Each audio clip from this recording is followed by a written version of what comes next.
तो चलिए शुरू करते हैं यूजीसी नेट कहानियों की श्रृंखला का अगला कहानी रोज़, या जिसे पहले गैंग्रीन के नाम से भी प्रकाशित किया जा चुका है, जिसके लेखक हैं सच्चिदानंद हीरानंद वात्स्यायन, जिनका उपनाम है अज्ञेय। दोपहर में उस सूने आंगन में पैर रखते हुए मुझे ऐसा जान पड़ा मानो उस पर किसी शाप की छाया मंडरा रही हो।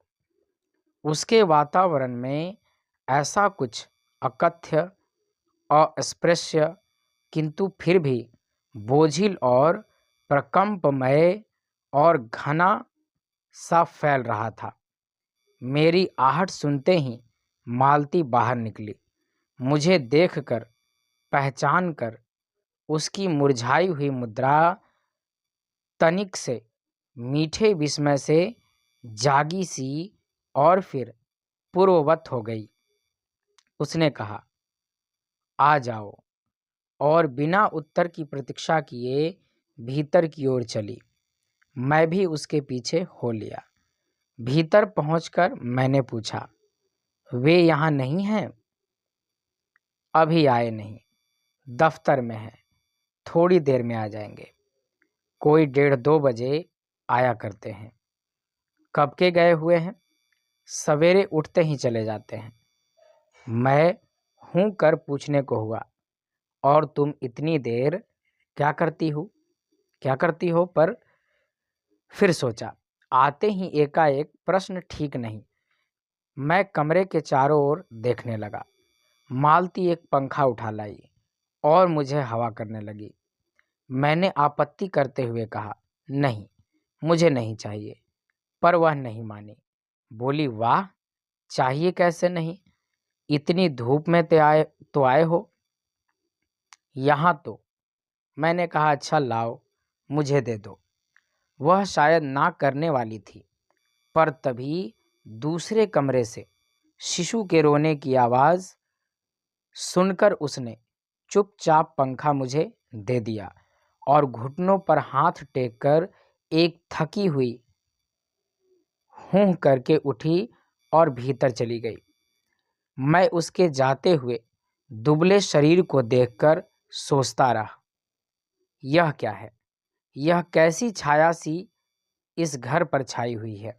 मालती मेरी दूर के रिश्ते की बहन है, किंतु उसे सखी कहना ही उचित है, क्योंकि हमारा परस्पर संबंध सख्य का ही रहा है। हम बचपन से इकट्ठे खेले, इकट्ठे लड़े और पिटे हैं, और हमारी पढ़ाई भी बहुत सी इकट्ठे ही हुई थी, और हमारे व्यवहार में सदा सख्य की स्वेच्छा और स्वच्छंदता रही है। वह कभी भ्रातृत्व के या बड़े छोटेपन के बंधनों में नहीं घिरा। मैं आज कोई 4 वर्ष बाद उसे देखने आया हूँ। जब मैंने उसे इससे पूर्व देखा था तब वह लड़की ही थी। अब वह विवाहिता है, एक बच्चे की माँ भी। इससे कोई परिवर्तन उसमें आया होगा, और यदि आया होगा तो क्या, यह मैंने अभी तक सोचा नहीं था। किंतु अब उसकी पीठ की ओर देखता हुआ मैं सोच रहा था, यह कैसी छाया इस घर पर छाई हुई है, और विशेषतया मालती पर।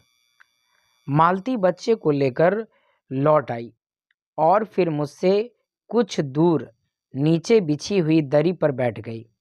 मैंने अपनी कुर्सी घुमाकर कुछ उसकी ओर उन्मुख होकर पूछा, इसका नाम क्या है?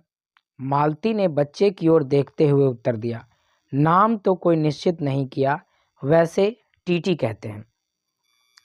मैंने उसे बुलाया, टीटी आ जा। पर वह अपनी बड़ी बड़ी आंखों से मेरी ओर देखता हुआ अपनी माँ से चिपट गया और रुआं सा होकर कहने लगा, ऊहूं ऊहूं। मालती ने फिर उसकी ओर एक नज़र देखा और फिर बाहर आंगन की ओर देखने लगी। काफ़ी देर मौन रहा। थोड़ी देर तक तो वह मौन आकस्मिक ही था, जिसमें मैं प्रतीक्षा में था कि मालती कुछ पूछे, किंतु उसके बाद एकाएक मुझे ध्यान हुआ मालती ने कोई बात ही नहीं की। यह भी नहीं पूछा कि मैं कैसा हूँ, कैसे आया हूँ। चुप बैठी है। क्या विवाहित के क्या विवाह के 2 वर्ष में ही वह बीते दिन भूल गई, या अब मुझे दूर इस विषय अंतर पर रखना चाहती है, क्योंकि वह निर्बाध स्वच्छंदता अब तो नहीं हो सकती। पर फिर भी ऐसा मौन जैसा अजनबी से भी नहीं होना चाहिए। मैंने कुछ खिन्न सा होकर दूसरी ओर देखते हुए कहा, जान पड़ता है तुम्हें मेरे आने से विशेष प्रसन्नता नहीं हुई। उसने एकाएक चौंक कर कहा, हूँ। यह हूँ प्रश्न सूचक था, किंतु नहीं कि मालती ने मेरी बात सुनी नहीं थी, केवल विस्मय के कारण। इसलिए मैंने अपनी बात दोहराई नहीं, चुप बैठ रहा। मालती कुछ बोली ही नहीं। तब थोड़ी देर बाद मैंने उसकी ओर देखा। वह एकटक मेरी ओर देख रही थी, किंतु मेरे उधर उन्मुख होते ही उसने आंखें नीची कर ली। मैंने भी। फिर मैंने देखा उन आंखों में कुछ विचित्र सा भाव था, मानो मालती के भीतर कहीं कुछ चेष्टा कर रहा हो, किसी बीती हुई बात को याद करने की, किसी बिखरे हुए वायुमंडल को पुनः जगाकर गतिमान करने की, किसी टूटे हुए व्यवहार तंतु को पुनर्जीवित करने की, और चेष्टा में सफल न हो रहा हो। वैसे जैसे देर से प्रयोग में न लाए हुए अंग को व्यक्ति एकाएक उठाने लगे और पाए कि वह उठता ही नहीं है, चीर विस्मृति में मानो मर गया है, उतने क्षीण बल से नहीं उठ सकता। मुझे ऐसा जान पड़ा मानो किसी जीवित प्राणी के गले में किसी मृत जंतु का तोक डाल दिया गया हो। वह उसे उतारकर फेंकना चाहे पर उतार न पाए। तभी किसी ने किवाड़ खटखटाए। मैंने मालती की ओर देखा, पर वह नहीं हिली। जब किवाड़ दूसरी बार खटखटाए गए, तब वह शिशु को अलग करके उठी और किवाड़ खोलने लगी। वे यानी मालती के पति आए। मैंने उन्हें पहली बार देखा था, यद्यपि फोटो से उन्हें पहचानता था। परिचय हुआ। मालती खाना तैयार करने आंगन में चली गई और हम दोनों भीतर बैठकर बातचीत करने लगे, उनकी नौकरी के बारे में, उनके जीवन के बारे में, उस स्थान के बारे में, ऐसे अन्य विषयों के बारे में जो पहले परिचय पर उठा करते हैं। एक तरह का स्वरक्षात्मक कवच बनाकर जिसमें स्वयं की रक्षा होती रहे। मालती के पति का नाम है महेश्वर। वह एक पहाड़ी गांव में सरकारी डिस्पेंसरी के डॉक्टर हैं। उसी हैसियत से इन क्वार्टरों में रहते हैं। प्रातःकाल 7 बजे डिस्पेंसरी चले जाते हैं और 1:30 या 2 बजे लौटते हैं। उसके बाद दोपहर भर छुट्टी रहती है। केवल शाम को 1-2 घंटे फिर चक्कर लगाने के लिए जाते हैं। डिस्पेंसरी के साथ के छोटे से अस्पताल में पड़े हुए रोगियों को देखने और अन्य ज़रूरी हिदायतें करने उनका जीवन भी बिल्कुल एक निर्दिष्ट ढर्रे पर चलता है। नित्य वही काम, उसी प्रकार के मरीज, वही हिदायतें, वही नुस्खे, वही दवाइयाँ। वह स्वयं उकताए हुए हैं और इसीलिए और साथ ही इस भयंकर गर्मी के कारण वह अपने फुर्सत के समय में भी सुस्त ही रहते हैं। मालती हम दोनों के लिए खाना ले आई। मैंने पूछा, तुम नहीं खाओगी या खा चुकी? महेश्वर बोले कुछ हंसकर, वह पीछे खाया करती हैं। पति 2:30 बजे खाना खाने आते हैं, इसलिए पत्नी 3 बजे तक भूखी बैठी रहेगी।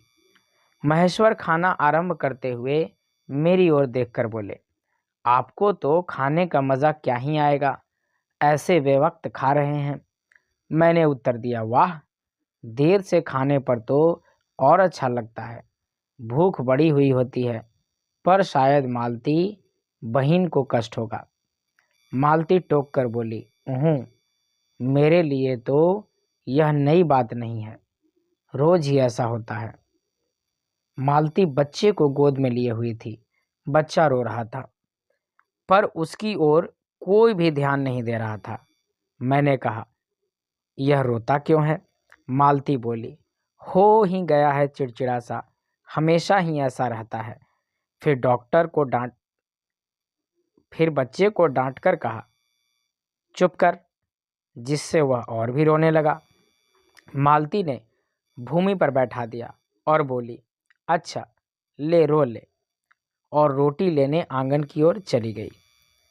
जब हमने भोजन समाप्त किया तब 3 बजने वाले थे। महेश्वर ने बताया कि उन्हें आज जल्दी अस्पताल जाना है। यहाँ 1-2 चिंताजनक केस आए हुए हैं जिनका ऑपरेशन करना पड़ेगा। 2 की शायद टांग काटनी पड़े, गैंग्रीन हो गया है। थोड़ी ही देर में वह चले गए। मालती किवाड़ बंद कर आई और मेरे पास बैठने ही लगी थी कि मैंने कहा, अब खाना तो खा लो, मैं उतनी देर टीटी से खेलता हूँ। वह बोली, खा लूँगी, मेरे खाने की कौन बात है, किंतु चली गई। मैं टीटी को हाथ में लेकर झुलाने लगा, जिससे वह कुछ देर के लिए शांत हो गया। दूर, शायद अस्पताल में ही, 3 खड़के। एकाएक मैं चौंका। मैंने सुना मालती वही आंगन में बैठी अपने आप ही एक लंबी सी थकी हुई सांस के साथ कह रही है, 3 बज गए। मानो बड़ी तपस्या के बाद कोई कार्य संपन्न हो गया हो। थोड़ी ही देर में मालती फिर आ गई। मैंने पूछा, तुम्हारे लिए कुछ बचा भी था? सब कुछ तो? बहुत था। हाँ, बहुत था। भाजी तो सारी मैं ही खा गया था, वहाँ बचा कुछ होगा ही नहीं। यूं ही रौब तो न जमाओ कि तुम था, मैंने हंसकर कहा। मालती मानो किसी और विषय की बात कहती हुई बोली, यहाँ सब्जी वब्जी तो कुछ होती ही नहीं, कोई आता जाता है तो नीचे से मंगा लेते हैं। मुझे आए 15 दिन हुए हैं, जो सब्जी साथ लाए थे वही अभी बढ़ती जा रही है। मैंने पूछा, नौकर कोई नहीं है? कोई ठीक मिला नहीं, शायद 1-2 दिन में हो जाए। बर्तन भी तुम ही मांजती हो, और कौन? कहकर मालती क्षण भर आंगन में जाकर लौट आई। मैंने पूछा, कहाँ गई थी? आज पानी ही नहीं, बर्तन कैसे मंजेंगे? क्यों, पानी को क्या हुआ? रोज ही होता है, कभी वक्त पर तो आता नहीं। आज शाम को 7 बजे आएगा, तब बर्तन मंजेंगे। चलो, तुम्हें 7 बजे तक छुट्टी हुई। कहते हुए मैं मन ही मन सोचने लगा, अब इसे रात के 11 बजे तक काम करना पड़ेगा। छुट्टी क्या खाक हुई। यही उसने कहा। मेरे पास कोई उत्तर नहीं था, पर मेरी सहायता टीटी ने की। एकाएक फिर रोने लगा और मालती के पास जाने की चेष्टा करने लगा। मैंने उसे दे दिया। थोड़ी देर फिर मौन रहा। मैंने जेब से अपनी नोटबुक निकाली और पिछले दिनों के लिखे हुए नोट देखने लगा। तब मालती को याद आया कि उसने मेरे आने का कारण तो पूछा ही नहीं, और बोली, यहाँ कैसे आए? मैं कहता ही तो, अच्छा, अब याद आया, तुमसे मिलने आया था, और क्या करने। तो 2-1 दिन रहोगे ना? नहीं, कल चला जाऊंगा, ज़रूरी जाना है। मालती कुछ नहीं बोली, कुछ खिन्न सी हो गई। मैं फिर नोटबुक की तरफ देखने लगा। थोड़ी देर बाद मुझे भी ध्यान हुआ, मैं आया हूँ तो मालती से मिलने, किंतु यहाँ वह बात करने को बैठी है और मैं पढ़ रहा हूँ। पर बात भी क्या की जाए? मुझे ऐसा लग रहा था कि इस घर पर जो छाया घिरी हुई है वह अज्ञात रहकर भी मानो मुझे भी वश में कर रही है। मैं भी वैसा ही नीरस निर्जीव सा हो रहा हूँ, जैसे, हाँ, जैसे यह घर, जैसे मालती। मैंने पूछा, तुम कुछ पढ़ती लिखती नहीं? मैं चारों ओर देखने लगा कि कहीं किताबें दिख पड़े। यहाँ कहकर मालती थोड़ा सा हंस दी। वह हंसी कह रही थी, यहाँ पढ़ने को क्या है? मैंने कहा, अच्छा, मैं वापस जाकर ज़रूर कुछ पुस्तकें भेजूंगा। और वार्तालाप फिर समाप्त हो गया। थोड़ी देर बाद मालती ने फिर पूछा, आए कैसे हो लारी में? पैदल? इतनी दूर? बड़ी हिम्मत की। आखिर तुमसे मिलने आया हूँ। ऐसे ही आए हो? नहीं, कुली पीछे आ रहा है सामान लेकर। मैंने सोचा बिस्तरा ले ही चलूं। अच्छा किया, यहाँ तो बस। कहकर मालती चुप रह गई और फिर बोली, तब तुम थके होगे, लेट जाओ। नहीं, बिल्कुल नहीं थका। अभी रहने भी दो। थके नहीं, भला थके हैं। और तुम क्या करोगी? मैं बर्तन मांज रखती हूँ। पानी आएगा तो धुल जाएंगे। मैंने कहा, वाह, क्योंकि और कोई बात मुझे सूझी नहीं। थोड़ी देर में मालती उठी और चली गई, टीटी को साथ लेकर। तब मैं भी लेट गया और छत की ओर देखने लगा। मेरे विचारों के साथ आंगन से आती हुई बर्तनों के घिसने की खनखन ध्वनि मिलकर एक स्वर उत्पन्न करने लगी, जिसके कारण मेरे अंग अंग धीरे धीरे ढीले पड़ने लगे। मैं ऊँघने लगा। एकाएक वह एक स्वर टूट गया, मौन हो गया। इससे मेरी तंद्रा भी टूटी और मैं उस मौन में सुनने लगा। 4 खड़क रहे हैं और इसी का पहला घंटा सुनकर मालती रुक गई थी। वही 3 बजने वाली बात मैंने फिर देखी, उसकी अब की बार उग्र रूप में। मैंने सुना मालती एक बिल्कुल अनैच्छिक, अनुभूतिहीन, नीरस, यंत्रवत, वह भी थके हुए यंत्र के से स्वर में कह रही थी, 4 बज गए। मानो इस अनैच्छिक समय को गिनने में ही उसका मशीन तुल्य जीवन बीतता हो। वैसे ही जैसे मोटर का स्पीडोमीटर यंत्रवत फासला नापता जाता है और यंत्रवत विश्रांत स्वर में कहता है कि मैंने अपने अमित शून्य पथ का इतना अंश तय कर लिया है। न जाने कब कैसे मुझे नींद आ गई।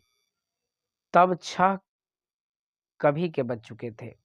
जब किसी के आने की आहट से मेरी नींद खुली तो मैंने देखा कि महेश्वर लौट आए हैं और उनके साथ ही बिस्तर लिए हुए मेरा कूली। मैं मुंह धोने को पानी मांगने को ही था कि मुझे याद आया, पानी नहीं होगा। मैंने हाथों से मुंह पोंछते पोंछते महेश्वर से पूछा, आपने बड़ी देर की। उन्होंने किंचित ग्लानि भरे स्वर में कहा, हाँ, आज वह गैंग्रीन का ऑपरेशन करना ही पड़ा। एक करके आया हूँ, दूसरे को एम्बुलेंस में बड़े अस्पताल भिजवा दिया है। मैंने पूछा, गैंग्रीन कैसे हो गया? एक कांटा चुभा था, उसी से हो गया। बड़े लापरवाह लोग हैं यहाँ के। मैंने पूछा, यहाँ आपको केस अच्छे मिल जाते हैं? आय के लिहाज से नहीं, डॉक्टरी के अभ्यास के लिए। बोले, हाँ, मिल ही जाते हैं। यही गैंग्रीन, हर दूसरे चौथे दिन एक केस आ जाता है, नीचे बड़े अस्पतालों में भी। मालती आंगन से ही सुन रही थी, अब आ गई। बोली, हाँ, केस बनाते देर क्या लगती है, कांटा चुभा था, इस पर टांग काटनी पड़े। यह भी कोई डॉक्टरी है? हर दूसरे दिन किसी की टांग, किसी की एक बांह काट आते हैं। इसी का नाम है अच्छा अभ्यास। महेश्वर हंसे बोले, न काटे तो उसकी जान गंवाए। हाँ, पहले तो दुनिया में कांटे ही नहीं होते होंगे। आज तक तो सुना नहीं था कि कांटों के चुभने से मर जाते हैं। महेश्वर ने उत्तर नहीं दिया, मुस्कुरा दिए। मालती मेरी ओर देखकर बोली, ऐसे ही होते हैं डॉक्टर, सरकारी अस्पताल है ना, क्या परवाह है। मैं तो रोज ही ऐसी बातें सुनती हूँ। अब कोई मर मुर जाए तो ख्याल ही नहीं होता। पहले तो रात रात भर नींद ही नहीं आया करती थी। तभी आंगन में खुले हुए नल ने टिप टिप टिप टिप कहा। मालती ने कहा, पानी, और उठकर चली गई।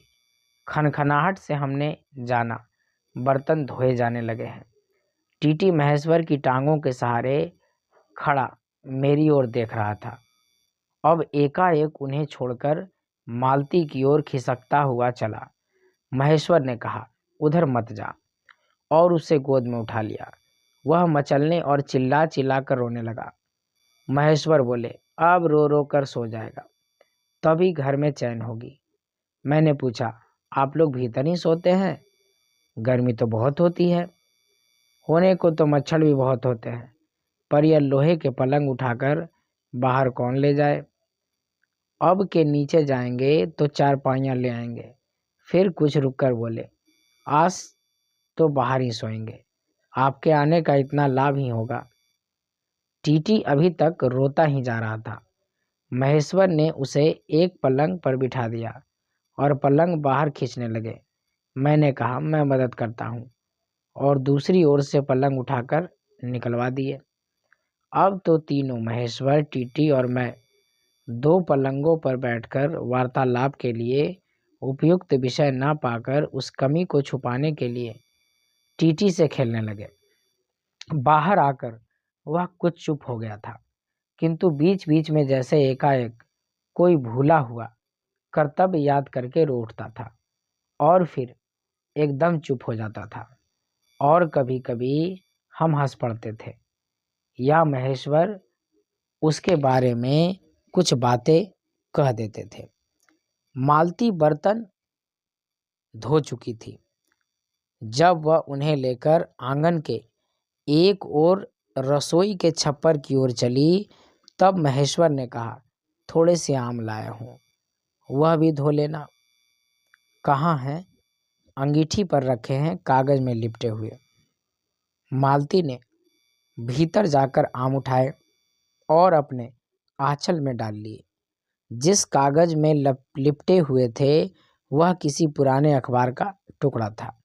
मालती चलती फिरती संध्या के उस क्षण में उसी को पढ़ती जा रही थी।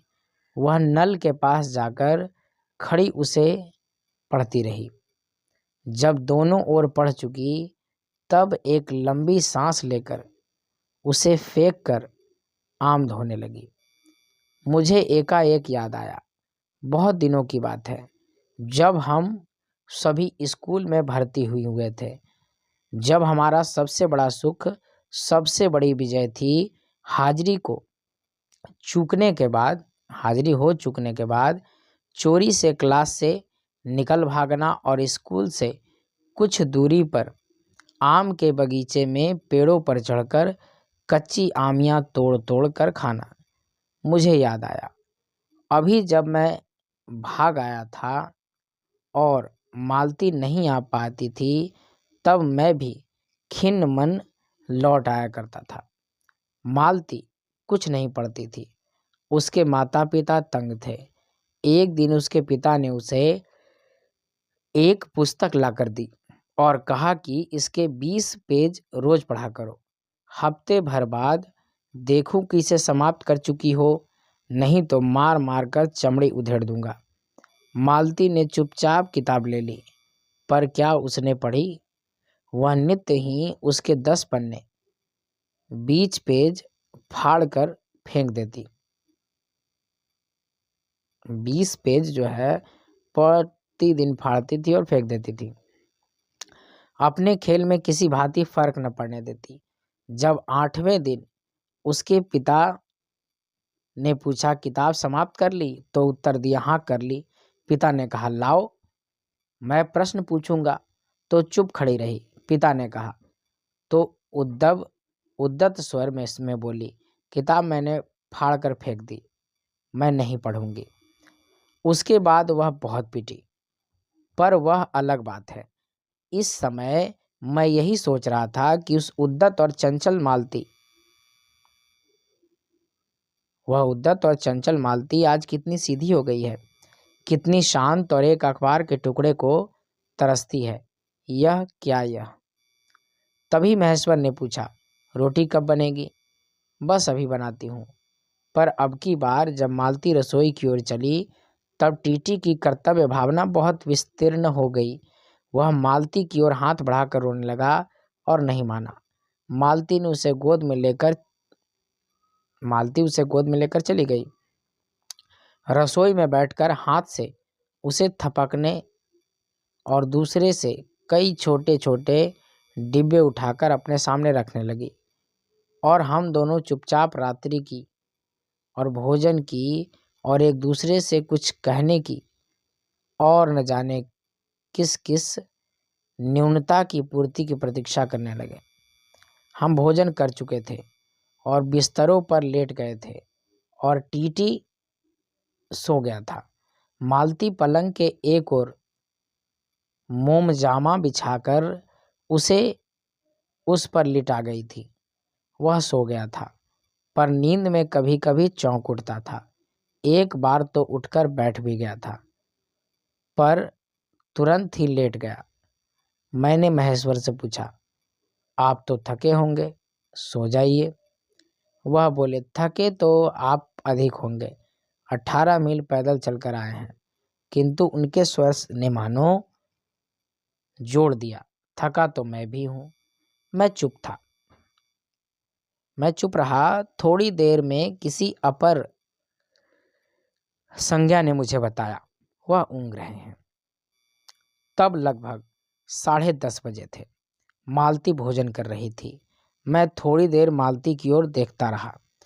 वह किसी विचार में, यद्यपि बहुत गहरे विचार में नहीं, लीन हुई धीरे धीरे खाना खा रही थी।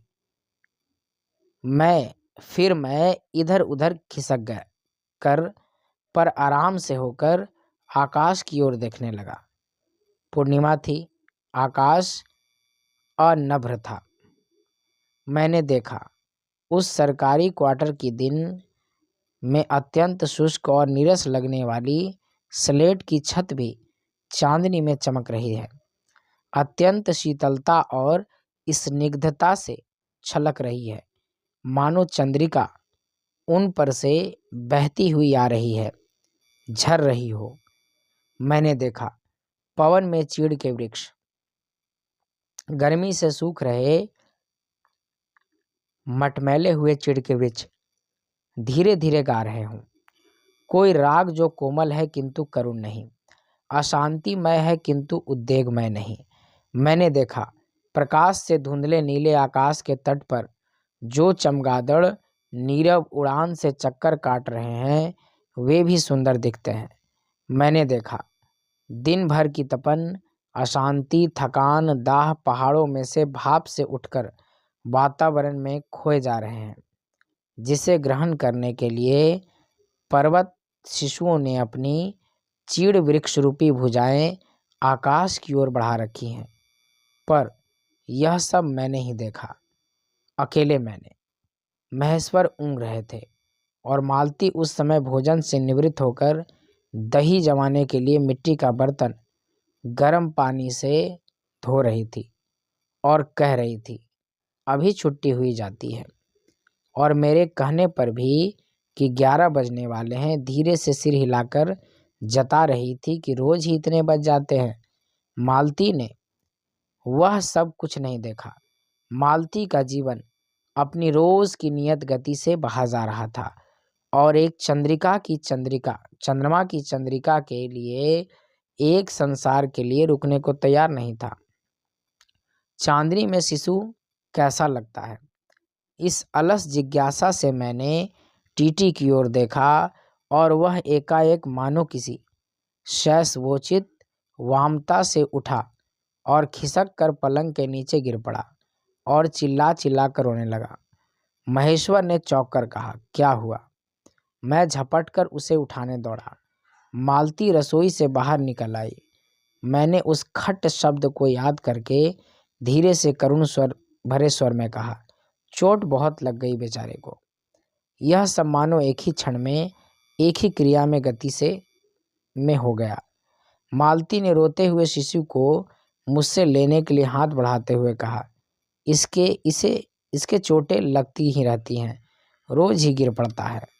एक छोटे क्षण भर के लिए मैं स्तब्ध हो गया। फिर एकाएक मेरे मन ने मेरे समूचे अस्तित्व ने विद्रोह के स्वर में कहा। मेरे मन न भीतर ही बाहर एक शब्द भी नहीं निकला। माँ, युवती माँ, यह तुम्हारे हृदय को क्या हो गया है जो तुम अपने एकमात्र बच्चे के गिरने पर ऐसी बात कह सकती हो? और यह भी अब तुम्हारा सारा जीवन तुम्हारे आगे है। और तब एकाएक मैंने जाना कि वह भावना मिथ्या नहीं है। मैंने देखा कि सचमुच उस कुटुंब में कोई गहरी भयंकर छाया घर कर रही है। उसके जीवन के इस पहले ही यौवन में घुन की तरह लग गई है। उसका इतना अभिन्न अंग हो गया है कि उसे पहचानते ही नहीं उसी की परिधि में घिरे हुए चले जा रहे हैं। इतना ही नहीं, मैंने उस छाया को देख भी लिया। इतनी देर में पूर्ववत शांति हो गई थी। महेश्वर फिर लेटकर ऊँघ रहे थे। टीटी मालती के लेटे हुए शरीर से चिपटकर चुप हो गया था। यद्यपि कभी एकाध सिसकी उसके छोटे से शरीर को हिला देती थी। मैं भी अनुभव करने लगा था कि बिस्तर अच्छा सा लग रहा है। मालती चुपचाप ऊपर आकाश में देख रही थी, किंतु क्या चंद्रिका को या तारों को। तभी 11 का घंटा बजा। मैंने अपनी भारी हो रही पलकें उठाकर अकस्मात किसी अस्पष्ट प्रतीक्षा से मालती की ओर देखा। 11 के पहले घंटे की खड़कन के साथ ही मालती की छाती एकाएक फफोले की भांति उठी और धीरे धीरे बैठने लगी। और घंटा ध्वनि के कंपन के साथ ही मूक हो जाने वाली आवाज़ में उसने कहा, 11 बज गए। तो इस तरह से ये कहानी समाप्त होती है। मिलते हैं नेक्स्ट वीडियो में नेक्स्ट कहानी के साथ।